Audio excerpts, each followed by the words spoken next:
Now section C का question number 27 देखिए। Find the value of r if the points A B C are collinear. हमारे ये तीनों points collinear हैं, तब हमें आर की वैल्यू निकालनी है। समझे, ए पॉइंट हमें दे रखा है 7, -2, बी पॉइंट हमें दे रखा है 5, 1, सी पॉइंट हमें दे रखा है 3, r और हमें इस r की वैल्यू निकालनी है जब ये तीनों पॉइंट्स क्या हैं, हमारे कोलिनियर हैं।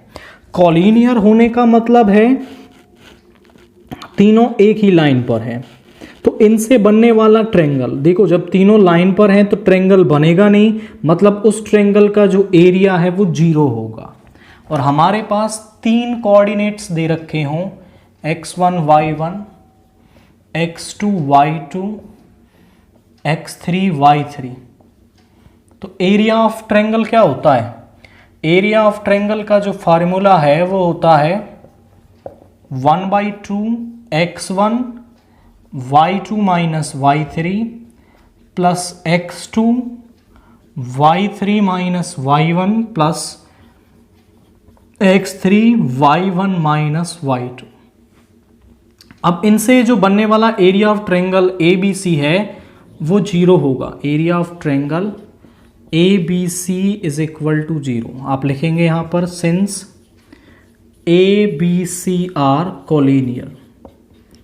अगर ये कोलिनियर हैं तो इनसे बनने वाला जो ट्रायंगल है उसका एरिया 0 होगा।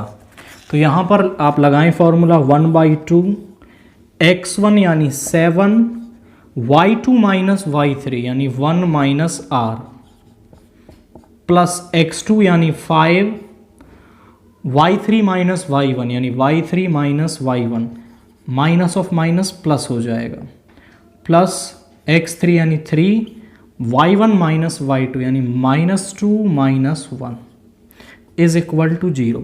1/2 इधर जाकर 0 बन जाएगा। यहाँ आ गया 7 into 1 minus r plus 5r plus 10 और यहाँ पे माइनस का 9 is equal to 0। 7 minus 7r plus 5r plus 1 is equal to 0। 7 plus 1 is 8, इसको इस तरफ ले जाएंगे, minus 2r is equal to -8, r is equal to 4। तो यहाँ पर जो r इज इक्वल टू 4 है वो क्या हमारे पास वैल्यू आ रही है इस r की। r की जगह वो k दे दे, p दे दे, कुछ भी वैल्यू दे दे, वो हम फाइंड आउट कर सकते हैं। बट कंसेप्ट हमें क्या लगाना है कि जो इनसे बनने वाला ट्रायंगल है उसका एरिया 0 होगा और फिर यहाँ से वो निकालेंगे 0 के बराबर रख के r की वैल्यू हमें मिल जाएगी। इसके बाद क्वेश्चन नंबर 28 देखिए। If ABC are interior angles of a triangle ABC then show that. हमें शो क्या करना है? This is question number 28। To show cos A plus B by 2 is equal to sine C/2। आप समझे इसको कैसे show करेंगे हम? उसने कहा है कि ABC क्या है? Interior angles of a triangle है, तो इन सभी का जो सम है वो 180 डिग्री होगा। A, B and C are interior angle of a triangle, तो इन सभी का जो सम है वो 180 डिग्री होगा। एंगल सम प्रॉपर्टी कि ट्रायंगल के तीनों एंगल्स का जो सम है वो 180 डिग्री होता है। अब हमें a प्लस बी रखना है, तो a प्लस बी को इधर रखो, c को इधर ले जाओ। Dividing on both side by 2,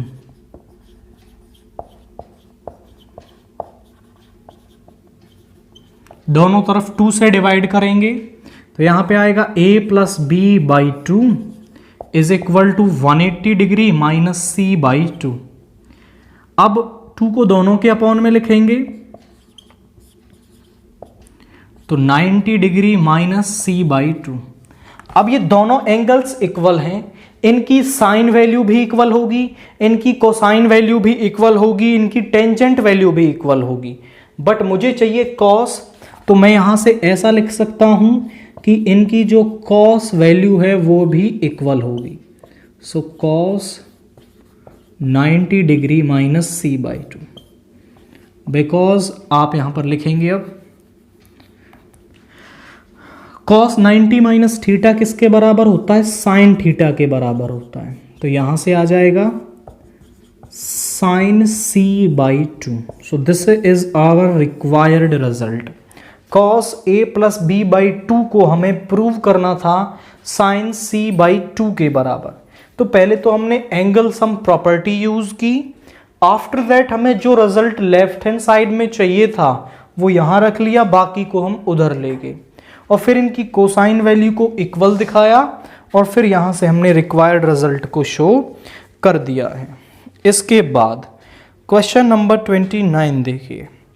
A chord of circle of radius 10 centimeter subtend an angle of 60 degree at the center. Find the area of corresponding sector. तो हमें उस सेक्टर का एरिया निकालना है, दोनों सेक्टर्स का। समझो जरा,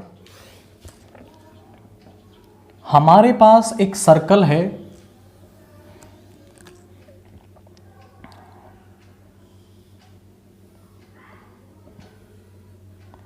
जिसकी की जो रेडियस है वो 10 centimetre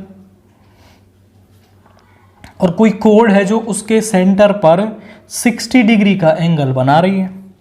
find the area of the corresponding sectors. तो दोनों कॉरस्पॉन्डिंग सेक्टर्स का एरिया निकालना है, इस माइनर सेक्टर का भी और मेजर सेक्टर का भी। ओ ए बी सी, इसको भी कुछ नाम दे दो P. So radius of circle, radius of circle is 10 centimetre and central angle कितना है, एंगल AOC आप लिख सकते हैं, एंगल AOC इज 60 डिग्री।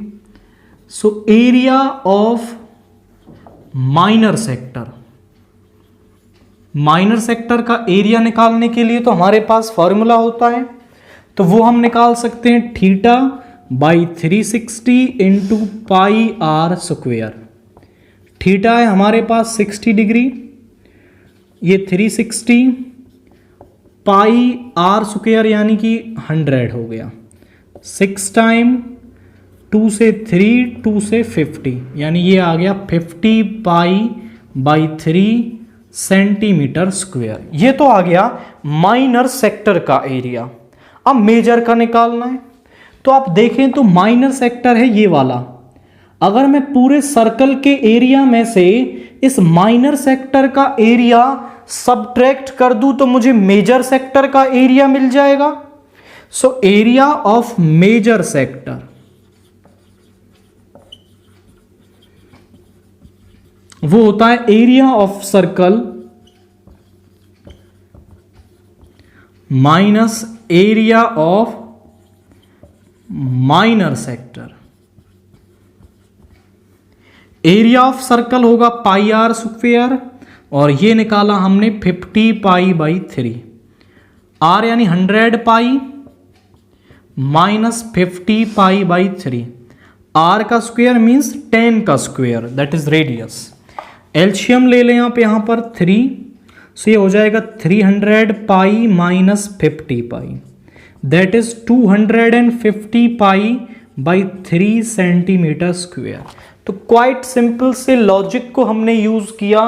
पहले एरिया ऑफ माइनर सेक्टर निकाला, उस माइनर सेक्टर के एरिया को हमने एरिया ऑफ सर्कल में से माइनस किया तो हमें मेजर सेक्टर का एरिया मिल गया।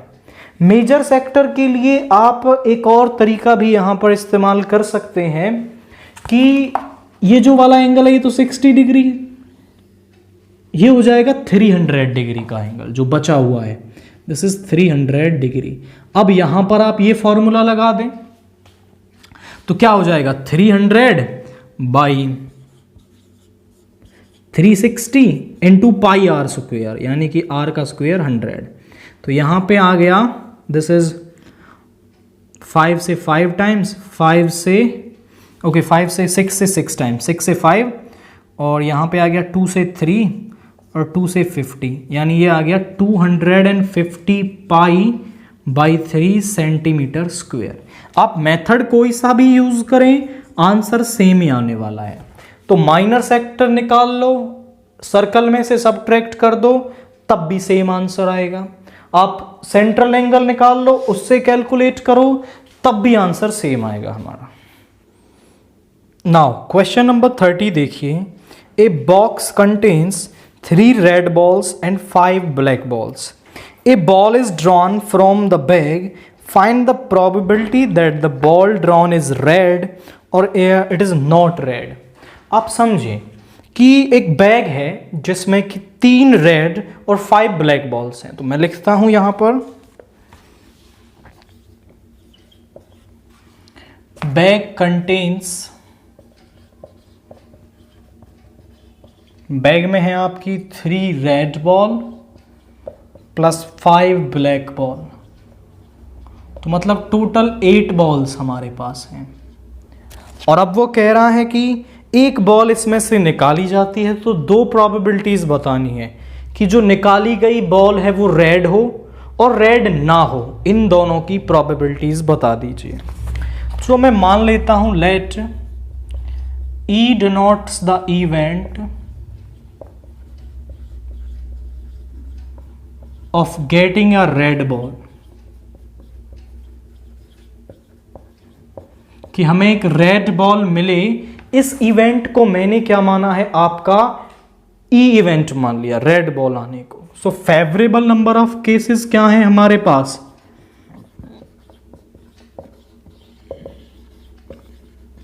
मतलब टोटल जो बॉल्स हैं उसमें रेड बॉल कितनी है बैग में, 3 है, तो 3 ही हमारे पास क्या हो जाएंगे, favourable number of cases.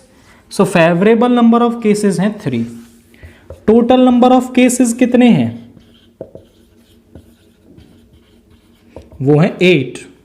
So probability of event E, यानी probability of getting a red ball,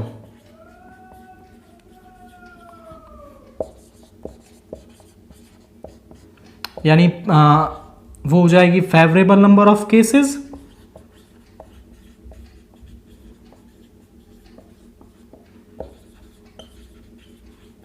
upon total number of cases.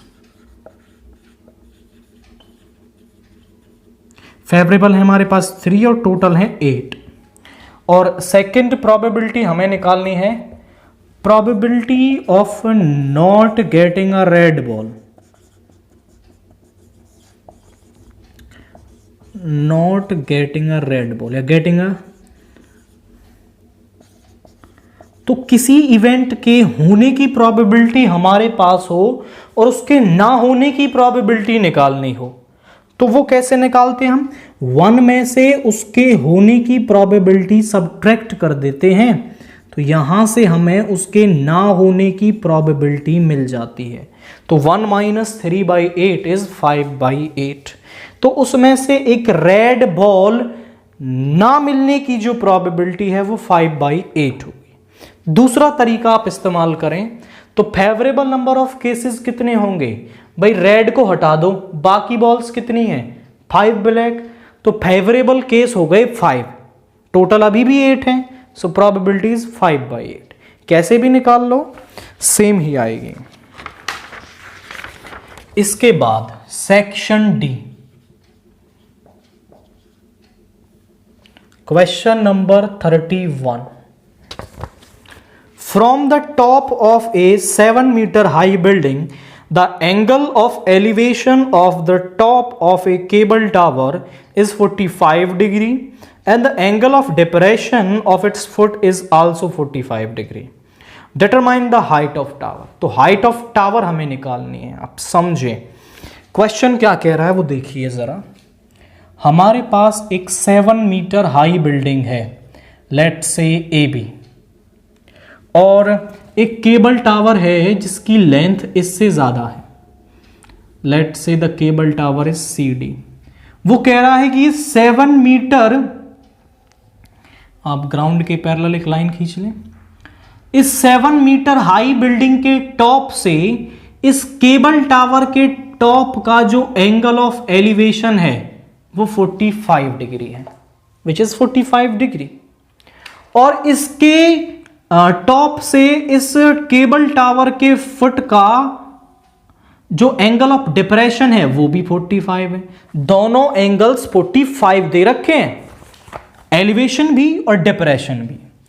ये दो पैरेलल लाइंस हैं, ये वाला एंगल इस वाले एंगल के बराबर होता है, अल्टरनेट इंटीरियर एंगल्स दो पैरेलल लाइंस के बीच में, तो ये वाला एंगल इसके बराबर हो गया, this is 45 degree and this is E। तो मुझे इस केबल टावर की हाइट बतानी है, दैट इज CD, ये हमें निकालना है। क्वेश्चन में क्या दे रखा है कि बिल्डिंग के टॉप से केबल टावर के टॉप पर एंगल ऑफ एलिवेशन 45 है और एंगल ऑफ डिप्रेशन भी 45 है, तो इस केबल टावर की लेंथ बतानी है। Let us assume that this AB is equal to, हमारे पास क्या है, हाइट ऑफ बिल्डिंग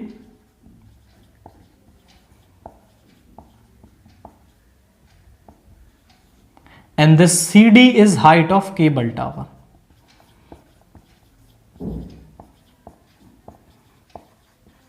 हम यहां AB को देखें तो वो ED के बराबर होगा, AB is equal to ED 7 metre, और ये BD और AE बराबर होंगे, BD is equal to AE। अब मैं इस ट्रायंगल में लूंगा in triangle ABD, in triangle ABD, AB over BD, यानी देखो ये बेस है, ये परपेंडिकुलर है, perpendicular over base is 10 45 degree. AB है हमारे पास, दैट इज 7, PD हमें निकालना है, 10 45 होता है 1, सो BD यहां से आ गया 7 मीटर। अब क्योंकि जो BD है वो AE के बराबर है तो ये भी 7 मीटर हो गया। देखो ये वाली हाइट मिल गई, ये हमारे पास है, अगर ये CE और मिल जाए तो हाइट ऑफ केबल टावर हो जाएगी। So in triangle CEA, in triangle CEA, CE over EA यानी कि perpendicular over base, that is 10 45 degree. CE हमें निकालना है, EA है हमारे पास 7 और ये होता है 1, सो CE इज 7 मीटर। दोनों मिल गए, ED भी और CE भी। तो यहां से height of cable tower, height of cable tower is, वो होगी हमारे पास CE plus ED, that is 7 plus 7 यानी कि 14 मीटर। तो हमारे पास हाइट ऑफ केबल टावर क्या आ रही है, वो 14 मीटर आ रही है। पहले इस ट्रायंगल में लिया, ये वाली साइड निकाली, इस साइड के ये साइड बराबर थी, फिर इस ट्रायंगल में लिया और ये वाली साइड निकाल ली, दोनों को ऐड करते ही हमें हाइट ऑफ केबल टावर मिल गई है। अब इसके बाद 31 का जो और वाला क्वेश्चन है, क्या दे रखा है, √1 plus sine A upon 1 minus sine A। इसको मुझे बराबर शो करना है sec A plus tan A के। We have to show that this term is equal to this term. तो लेफ्ट हैंड साइड ले लेते हैं हम इसमें, taking LHS, under root of 1 plus sine A over 1 minus sine A। अब देखिए इस टर्म से मुझे राइट हैंड साइड वाली टर्म पर जाना है। आप इसमें थोड़ा लॉजिक लगाएं कि साइन कॉस में तो ये पहले से सिंप्लीफाइड फॉर्म में है, हम इसमें क्या कर देंगे, रेशनलाइजेशन कर देंगे, डेनोमिनेटर का रेशनलाइजेशन करेंगे। सो 1 प्लस साइन ए और नीचे भी 1 प्लस साइन ए, ऊपर तो 1 प्लस साइन ए का होल स्क्वायर बन गया, इस पर अलग रूट लगा लिया, और नीचे a minus B into A plus B, that is A square minus B square. 1 का स्क्वायर करो ना करो कोई फर्क नहीं पड़ता। 1 माइनस साइन स्क्वायर ए किसके बराबर होता है, हम जानते हैं कि cos square A plus sine square A is equal to 1। तो यहां से कॉस स्क्वायर ए किसके बराबर आ गया, 1 माइनस साइन स्क्वायर ए के। तो 1 माइनस साइन स्क्वायर ए की जगह मैं लिख सकता हूं यहां पर कॉस स्क्वायर ए, स्क्वायर से रूट कैंसिल हो गया, 1 plus sine A over cos A. Cos A को दोनों के अपॉन में लिखें, 1 upon cos A plus sine A over cos A, 1 upon cos A sec A, sine A upon cos A that is tan A, और यही क्या है हमारी राइट हैंड साइड है। सो केवल लेफ्ट हैंड साइड का रेशनलाइजेशन करने से ही आप राइट हैंड साइड को क्या कर सकते हैं, प्रूव कर सकते हैं। नाउ क्वेश्चन नंबर 32 देखिए, draw a circle of radius 5 centimetre from a point 9 centimeter away from its center. Construct the pair of tangents to the given circle and measure their length.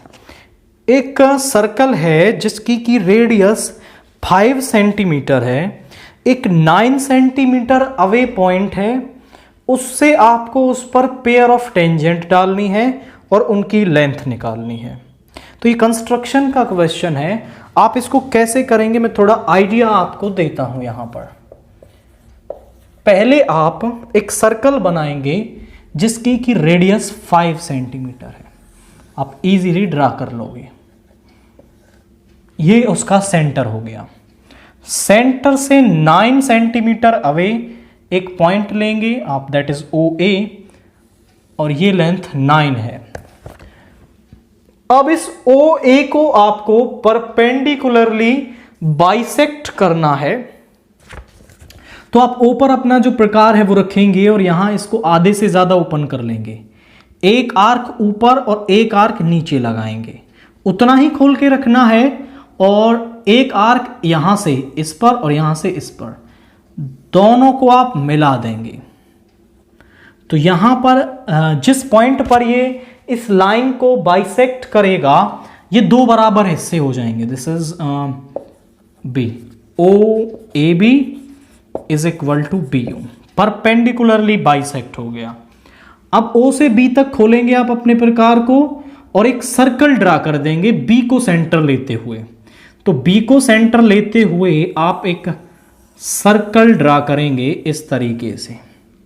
तो ये इस circle को दो point पे intersect करेगा, इस ए point से उन पॉइंट ऑफ इंटरसेक्शन तक आप लाइन ड्रा करेंगे, और वही क्या है हमारी टेंजेंट्स हैं, A P and A Q R tangents, और आप इन्हें केयरफुली स्केल से मेजर करके इनकी लेंथ भी आप यहां पर लिख देंगे। तो केवल पहले सर्कल बनाएं, उतनी डिस्टेंस की लाइन बनाएं, उसको परपेंडिकुलरली बाइसेक्ट करें, इतना ओपन करके एक सर्कल बनाओ और इस पॉइंट से उनको ज्वाइन कर दो, और फिर हमें टेंजेंट मिल जाएंगी और उनकी लेंथ भी आप निकाल सकते हैं।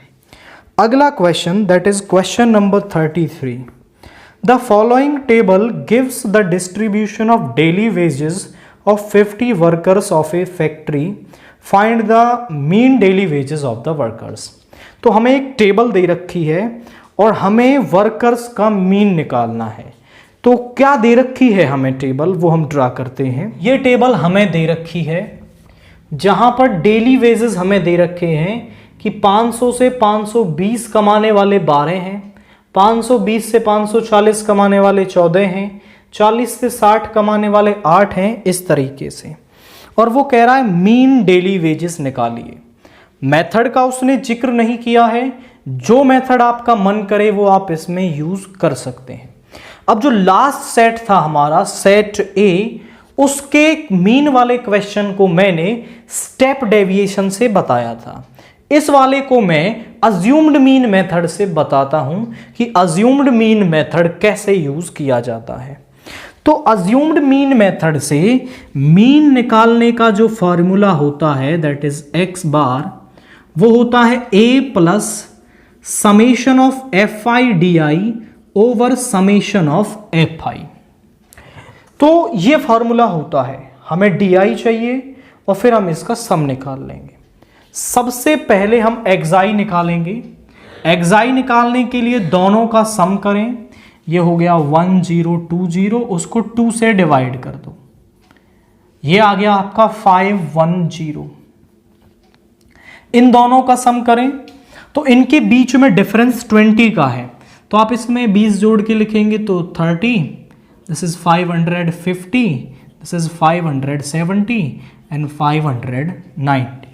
आप इन्हें ऐड करके 2 से डिवाइड कर लो तो भी सेम रिजल्ट मिलेगा। बट केयरफुल रहना है कि इनके बीच का जो डिफरेंस है वो इक्वल रहता है, तब हम ऐसा करते हैं। अदरवाइज ऐड करो, 2 से डिवाइड करो। फिर हमें निकालना है डी आई, जो होता है एक्साई माइनस ए। ए क्या है? अज्यूम्ड मीन है। हम एक मीन मान लेते हैं अपनी तरफ से, कोई भी, आप पहला मान लो, दूसरा मान लो, तीसरा मान लो, जो आपका मन करे। बट हम सेंटर वाली वैल्यू को मानते हैं ताकि कैलकुलेशन दोनों तरफ इजी बने। सो ये ए हो गया। इसमें से एक्साई में से ए को घटाइए, 510 माइनस 550 माइनस का 40, यहां माइनस का 20, और 550 में से 550 हटाएंगे 0, 20 और 40।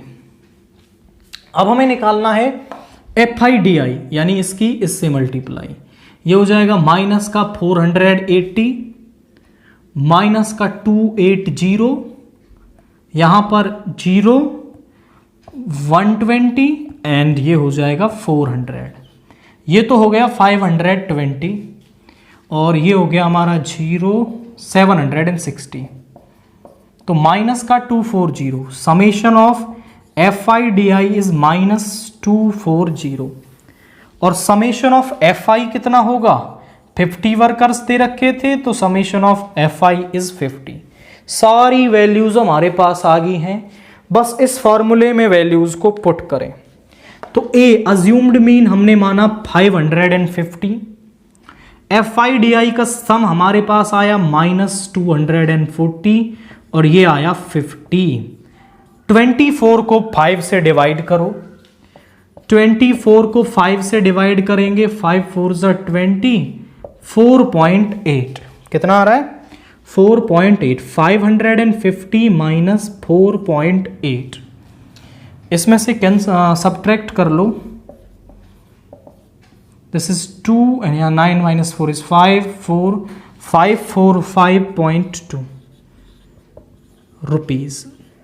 तो आप लिखेंगे mean wages of the workers, mean wages of the workers is rupees 545.2। तो ये क्या है? हमारे वर्कर्स का मीन वेजेस होगा। आप इस क्वेश्चन को करने के लिए मैंने अज्यूम्ड मीन मेथड यूज किया, स्टेप डेविएशन यूज कर लो, और डायरेक्ट के लिए तो मैं आपसे कहूंगा ही नहीं, क्योंकि डायरेक्ट में आप कैलकुलेशन देखो कितनी बड़ी हो जाएगी, तो वो एक अच्छा मेथड नहीं होगा। इसके लिए आप स्टेप डेविएशन यूज करोगे तो और भी सिंपल कैलकुलेशन हो जाएगी। बट मुझे अज्यूम्ड मीन मेथड बताना था, दैट्स वाई मैंने अज्यूम्ड मीन मेथड को यूज कर लिया है। नाउ क्वेश्चन नंबर 34 देखिए। A Madison capsule is in the shape of a cylinder with 2 hemispheres stuck to the each of its end. हमारे पास एक मेडिसिन कैप्सूल है जो in the form of a cylinder है और उसका जो दोनों तरफ जो एंड है वो हेमिस्फीयर है। Find the length of entire capsule is 14 mm। पूरे जो कैप्सूल की लेंथ है वो 14 mm है। And the diameters of capsule is 5 mm। Find its surface area. Question को समझो। हमारे पास एक कैप्सूल है जो इस तरीके का है, सिलेंडर, और दोनों तरफ हेमिस्फीयर है उसके, और इस पूरे कैप्सूल की जो लेंथ है वो 14 mm है, और इस हेमिस्फीयर का जो डायमीटर है वो 5 mm है। तो ये वाली लेंथ इसकी रेडियस हो गई, दिस इज 2.5 और ये भी 2.5। मैं आपसे कहूँ इस पूरे में से ये 2.5 और ये 2.5 निकाल दें तो हमें सिलेंडर की हाइट मिल जाएगी। सो हम यहाँ पर कहें हाइट ऑफ सिलेंडर, या लेंथ भी कह सकते हो, 14 माइनस 2.5 प्लस 2.5 यानी 14 माइनस 5 इज 9 mm। तो ये 9 mm आ रही है। रेडियस ऑफ सिलेंडर जो है वो बराबर है रेडियस ऑफ हेमिस्फीयर के, जिसको हम आर से डिनोट कर देते हैं 2.5 mm। अब मुझे इस पूरे कैप्सूल का सरफेस एरिया निकालना है। तो surface area of cylinder plus surface area of hemispheres, तो surface area of capsule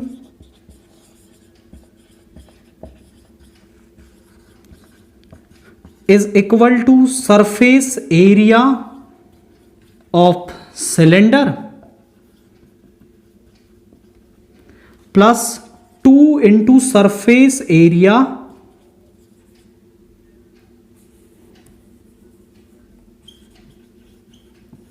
hemisphere, और हेमिस्फीयर का सरफेस एरिया उसको 2 से मल्टीप्लाई कर देंगे क्योंकि 2 हेमिस्फीयर्स हैं।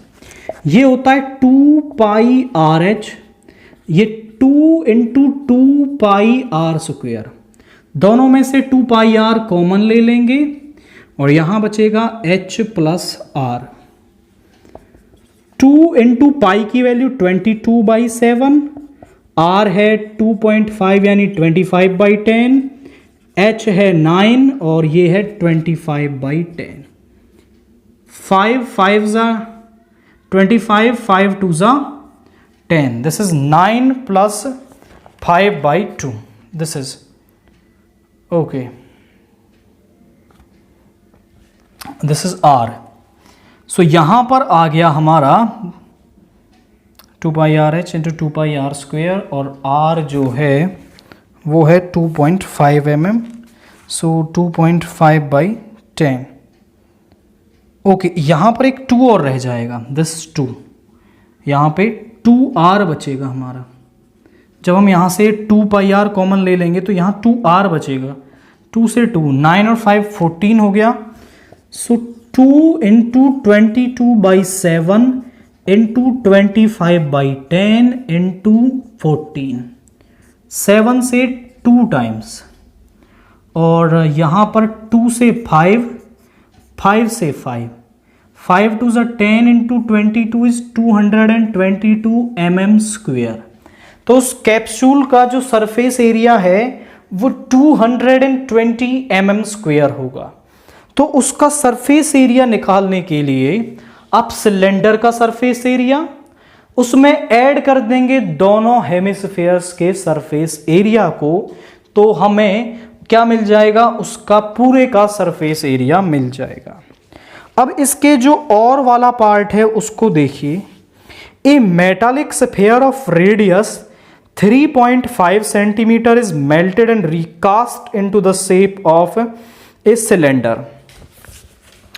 एक स्फीयर को सिलेंडर बनाया जा रहा है, रिकास्ट किया जा रहा है, तो सारी चीजें दे रखी हैं, हाइट ऑफ सिलेंडर पूछ रहा है।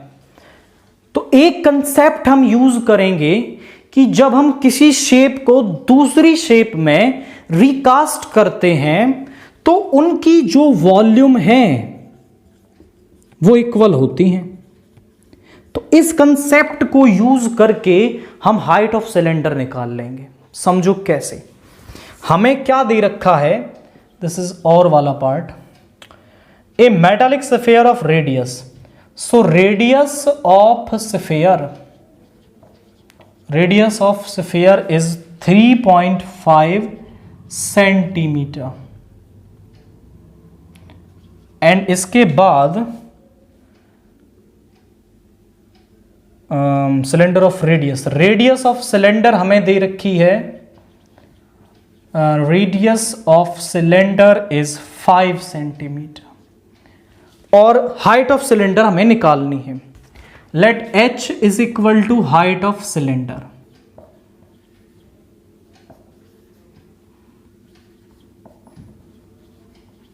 तो यहां समझे वॉल्यूम ऑफ स्फीयर क्या होती है, 4/3 पाई आर क्यूब, यानी कि 4/3 इंटू पाई आर यानी कि 3.5, इसको लिख सकते हैं 35/10 का cube. Next volume of cylinder. Volume of cylinder होता है pi are square H. Pi R का स्क्वेयर यानी 5 का स्क्वेयर 25 और एच। आपको इसे सॉल्व नहीं करना, केवल लिख लें, जो वैल्यूज हैं वैल्यूज पुट कर लें। सॉल्व करने पर तो दिक्कत हो जाएगी, आपको कई बार कैलकुलेशन करना पड़ जाएगा। अब आप लिखेंगे since sphere has been casted into cylinder, so their volumes are equal.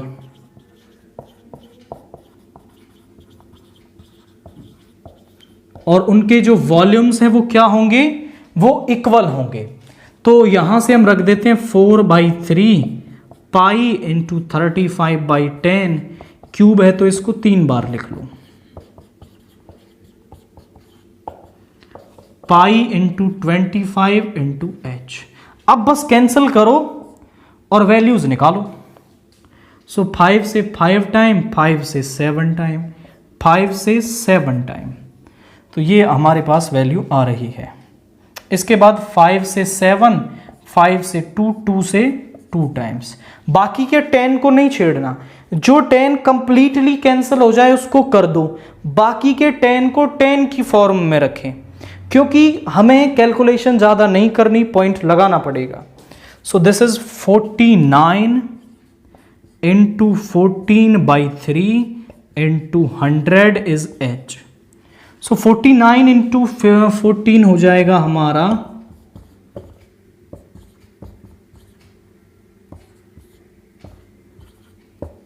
686। इसको 3 से डिवाइड कर लें,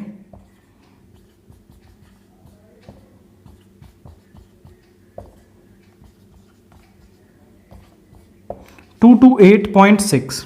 h इज इक्वल टू 228.6/100, यहाँ पे आ जाएगा 2.286 और लेंथ है सेंटीमीटर में। So height of cylinder is 2.286 centimetre. तो केवल ये कंसेप्ट यूज करना है कि कास्ट की हुई शेप का जो वॉल्यूम है वो इक्वल होता है, और फिर वो रेडियस पूछ ले, हाइट पूछ ले, कोई फर्क नहीं पड़ता। यहाँ सारी वैल्यूज दी हुई होंगी, केवल एक गायब होगी और फिर वो आप निकाल पाओगे। तो इस क्वेश्चन के साथ हमने सेट बी को फिनिश कर लिया है। इससे आगे की वीडियो में हम डिस्कस करेंगे सेट सी।